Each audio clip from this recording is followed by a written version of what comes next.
Welcome to part 2 out of 3 with Kelly Dooley, Cardinal Financial. Today we're going to go over what's the best cost-effective loan for me.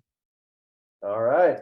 Well, thanks, Stephen. Yes, welcome everybody to part 2 of a 3-part series. First video was I want to buy a house. How do I get approved? We went through that.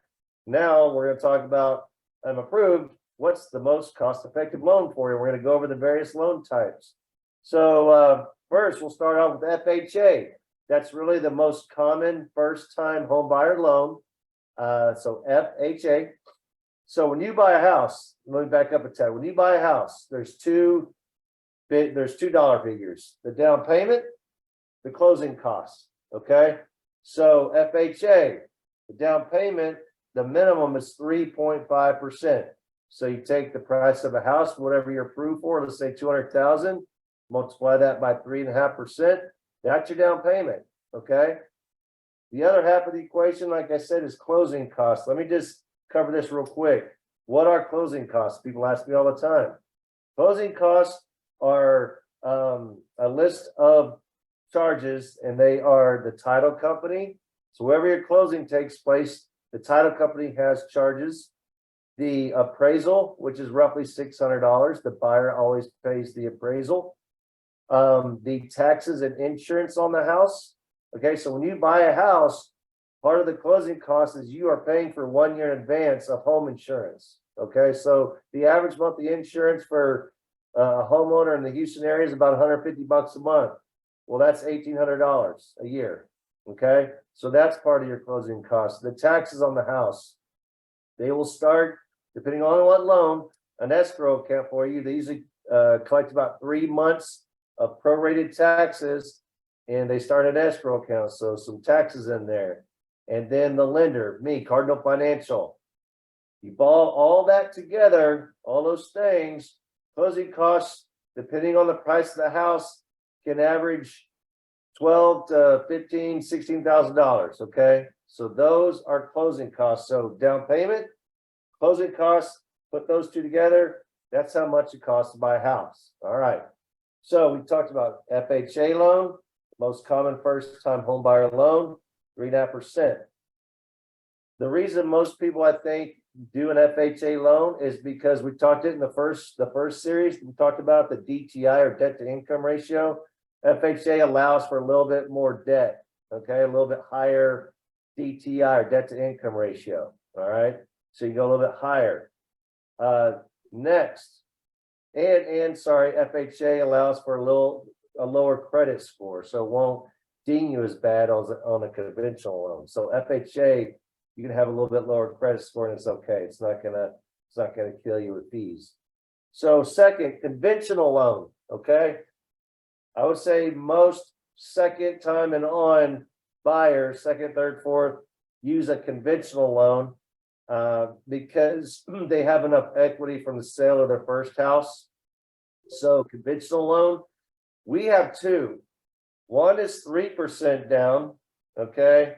Now, for that to be cost effective for you, you've got to have good credit. I'm talking 750 or higher, or a first time home buyer, or 3 years removed from owning a home. Okay.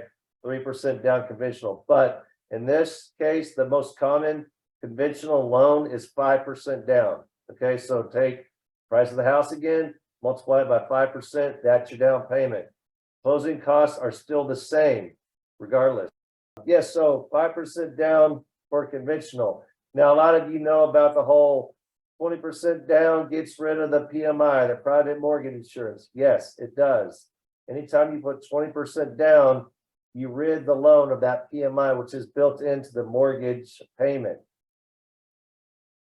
Now, if you've got good credit, and again, case by case, if I can see what your PMI is going to be when I start to run numbers. If you got good credit, I might tell the buyer, hey, I know you've got 20%, but if you want to do 15%, your PMI is going to be $20, and I have seen it that low.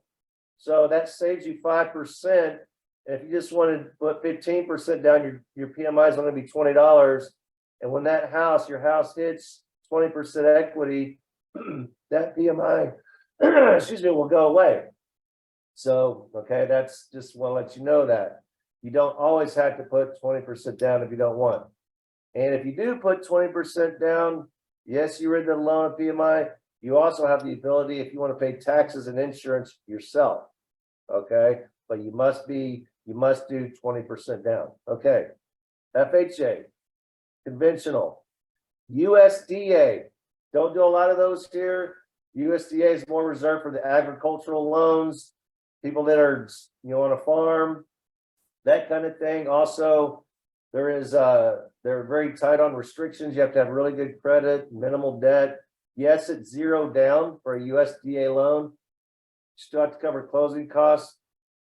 And really, if you find something and you want to try to do a USDA loan, there's actually a website that we go to make sure that address is USDA certified or eligible, I should say.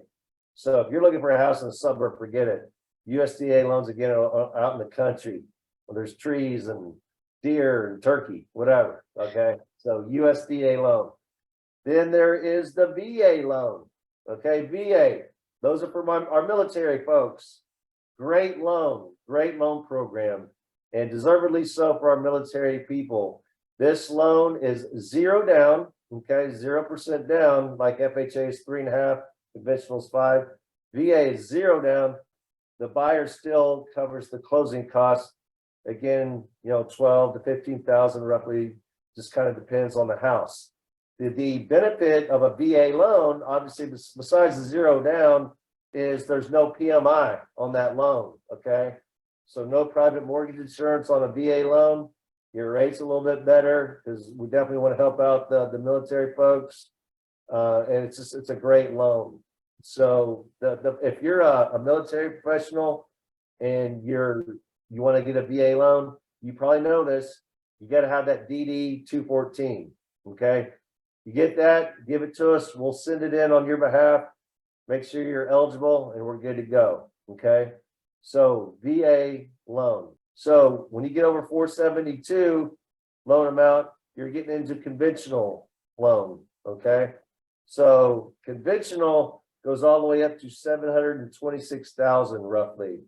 So if you're buying a house and the loan is between 726 and 472, that's a conventional loan. VA, we can go above that too. So it's called a high balance, but that's a whole other thing. So jumbo loan, that's a loan amount over 726,000. Okay. So if I always try to recommend to my buyers, if you have enough money when you're buying a house to put down to get the loan under 726, it's to benefit you to get to that conventional loan limit. You want to do jumbo, that's fine. You've got the money. Thing about jumbo loans is it requires a little bit higher credit score. 680 and above, we can get it done. There's more reserves required, a little bit more documentation. So, and it's 10% down. So that's a jumbo loan, 10% down above 680, and we can get it done. Okay. So those are jumbo loans. And then lastly, please pay attention to this. DPA, or down payment assistance loans. Okay. DPA loans, we're an authorized lender. They are through the state. You have to remember that the state of Texas offers these loans. And basically what they do, there's 3 of them that we are authorized to do, and they're great. SEF, TSHAC, and TDHCA.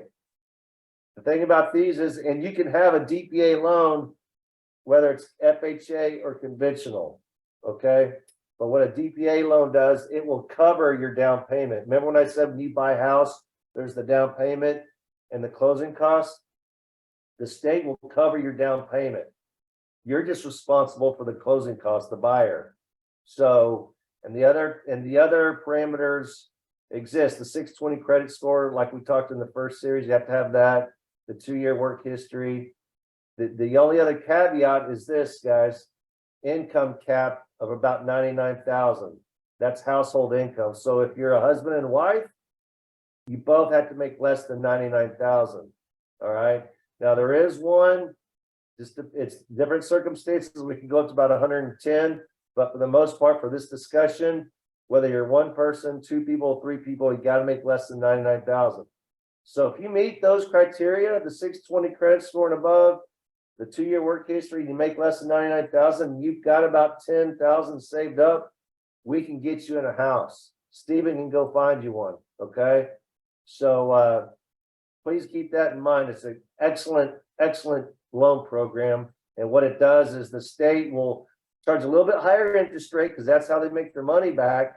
But on the T-Shack, after 3 years of monthly payments, mortgage payments, you get to keep those funds that helped you get the house when you sell the house. It's a great deal. Or the TDHCA, if I reserve that for the people they're going to stay in that house maybe about 10 years or more, or they may not move again. Because what happens is when you sell the house on a TDHCA loan, the money comes out of the proceeds when you sell the house. So if you stay in it long enough and you pull out 8,000 or 9,000, if you're going to make 50 on it, let's say, it's not going to ding you too bad. Okay, does that make sense? So stay in it longer, or you may not move again. So please keep that in mind. DPA loans, excellent loan program. So again, just to recap, FHA, 3.5% down, conventional, 3 or 5% down. Most common type, yes, is 5% down. Reserved for those that have a little bit higher credit score. USDA, 0 down, but more of an agricultural loan. VA for our military folks. Again, you military folks, DD 214, got to have that first.